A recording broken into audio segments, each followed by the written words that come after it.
Nesse momento a gente vai entrevistar o delegado Bruno Vitor, delegado titular da Delegacia Especializada de Repressão à Lavagem de Dinheiro, para falar sobre essas duas operações. Mais de 40 milhões de reais ali bloqueados judicialmente, uma pessoa presa em São Paulo. Vamos entender como cada operação funciona e o objetivo, claro, das duas simultâneas. Doutor, muito boa tarde. Boa tarde. Vou atender primeiro a Shadow Influence, que foi mais específica para questões dos influencers. Certo. Como mencionado, essa Shadow Influence, ela focou em digitais influencers, né, que se utilizavam do seu poder, né, do seu poder de persuasão, do seu poder de convencer as pessoas para elas poderem divulgar essas plataformas de apostas, para elas jogarem nessas plataformas de apostas. Esse foi o objetivo dessa operação, da Shadow Influence. E a Cassino Royale, qual a diferença? Então, a Cassino Royale já foi, no caso, focando os donos e gerentes de plataformas. Como é que funciona justamente esse método, essa lavagem de dinheiro, tanto dos influencers, nesse contato que eles têm com os donos da plataforma? Como é que funcionava esse esquema, doutor? Então, na verdade, esse esquema ainda tem muito a ser trabalhado, né? Ainda tem muito porque a gente sabe, essas plataformas não acabaram. E por muito tempo vão permanecer enquanto tiver essa discussão, né? E dessas inúmeras plataformas ali, cada uma ali tem seus gerentes, tem seus donos de plataformas, né? Então seria até, assim, eu dizer que todas as plataformas acabaram e tudo mais, estaria equivocado, né? Mas a gente vai fazer o melhor trabalho possível para que isso aconteça. Doutor, como foram duas operações, né? Uma para tentar coibir a ação de quem estava por dentro dessas plataformas e também dos influenciadores, o senhor pode nos explicar de que forma os influenciadores estavam atuando nesse caso? Eles estavam sendo contratados, recebendo valores para isso, estavam atuando junto com a organização criminosa, lavando dinheiro, como é que funcionava? Sim, na verdade, ainda está sendo apurada essa questão de se há ali uma organização criminosa ou não. A princípio, cada digital influencer divulgava da sua própria forma, né, sem qualquer vínculo ali, mas entre si, mas com vínculo a plataformas. E eles usavam contas demo, é isso? Já tem essa informação? Sim, utilizando contas demo, né, ou seja, como já havia explicado ali anteriormente, são contas viciadas para a pessoa sempre perder, né? Na verdade, a conta demo ele vai sempre ganhar e vai convencer a pessoa a jogar. Então, seria a responsabilidade desses digitais influencers mesmo. Quais os crimes que eles podem responder, delegado? Então, vamos lá, são inúmeros. Primeiro, uma contravenção penal, o artigo 50 da Lei de Contravenções Penais. Tem também o artigo 174, né, do Código Penal, que é o crime de induzimento à especulação. Tem também o artigo 68 do Código de Defesa do Consumidor, né, que é um crime contra as relações de consumo e tudo mais, né?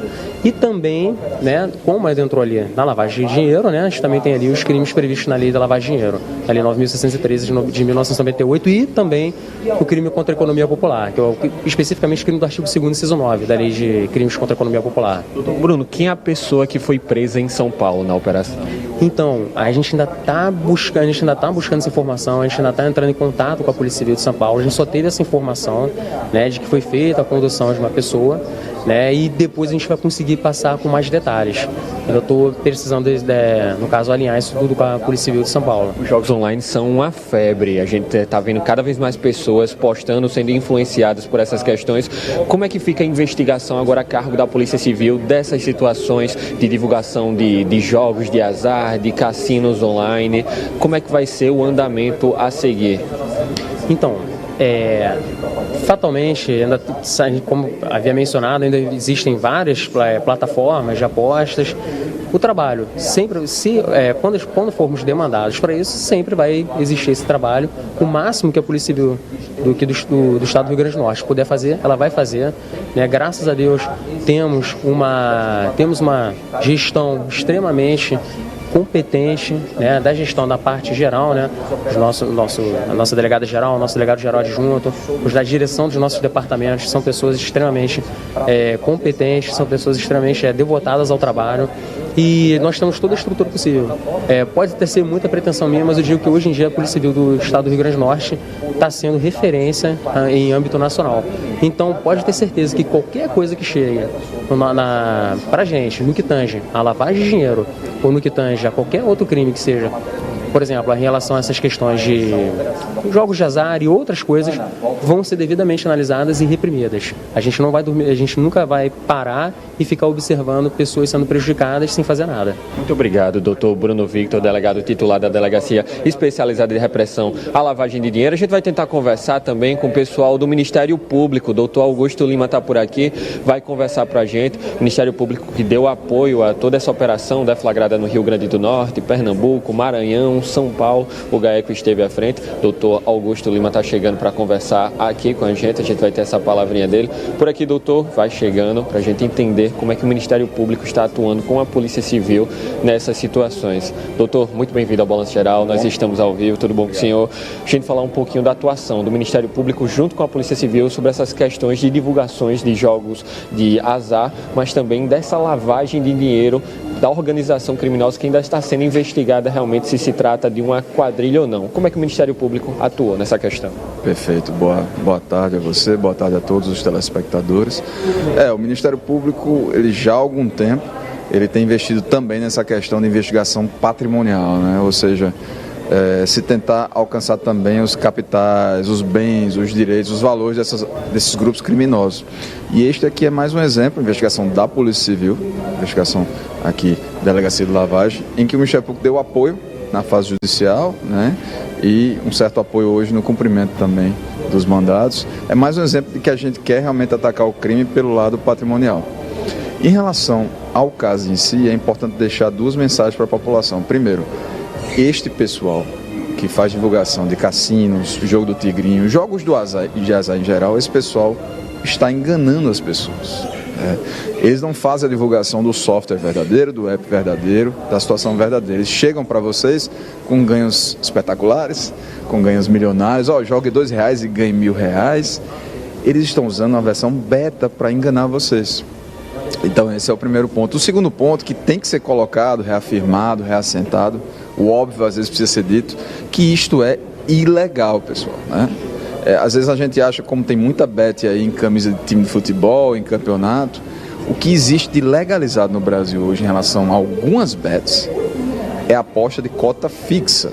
O que é isso? A aposta em eventos esportivos, né?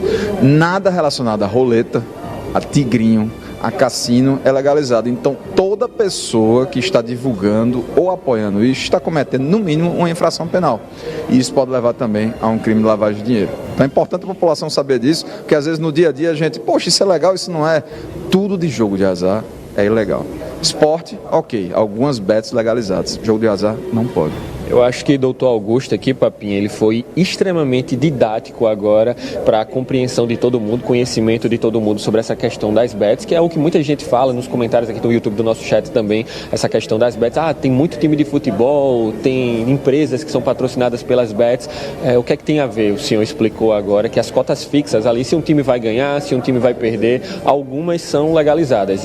Os jogos como o tigrinho e outras variantes, né, ali do tigrinho são proibidas, não há legislação no Brasil no que se refere a esse tipo de jogos de azar. Então é isso, Papinha. Ministério Público, por meio do GAECO, doutor Augusto Lima, esteve nessa operação. Uma pessoa presa em São Paulo, que a gente ainda vai tentar entender qual a relação dela com esses influenciadores. 40 milhões de reais bloqueados ali e vários carros de luxo, como Mercedes-Benz verde, avaliada ali em 180 a 200 mil reais, detida e apreendida pela Polícia Civil. Vamos continuar acompanhando esse caso, tanto o Ministério Público quanto a Polícia Civil. A investigação foi dela, vai continuar trabalhando para desbaratar, desmantelar essas organizações criminosas de lavagem de dinheiro e também de jogos de azar.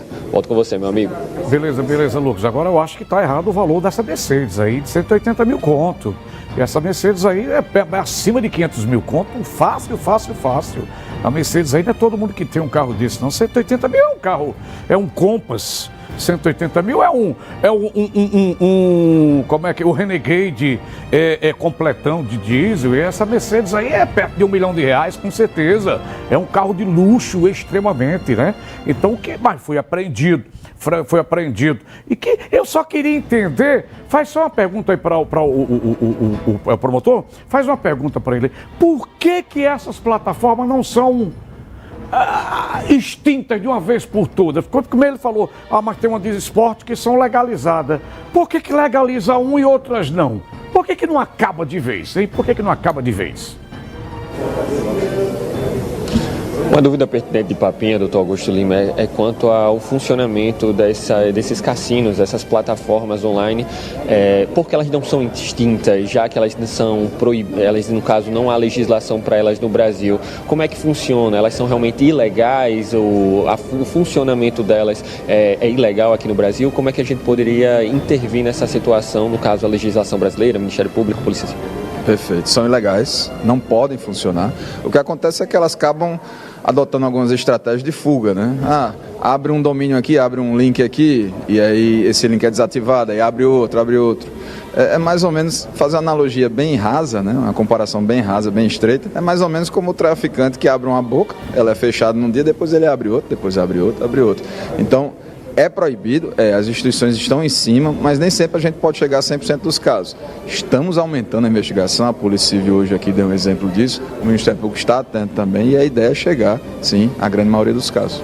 Obrigado, doutor Augusto Lima. É isso, Papinha. Só para ajudar ainda, quando o influenciador na internet, a gente se depara muito, o pessoal que usa as redes sociais, ele faz assim, ele divulga plataforma nova. Clica no link que você vai estar ganhando. Essa plataforma nova é justamente porque a antiga que ele divulgada foi fechada, foi excluída, e ele está nessa plataforma nova ali incentivando você a jogar. Dúvida tirada com o doutor Augusto Lima.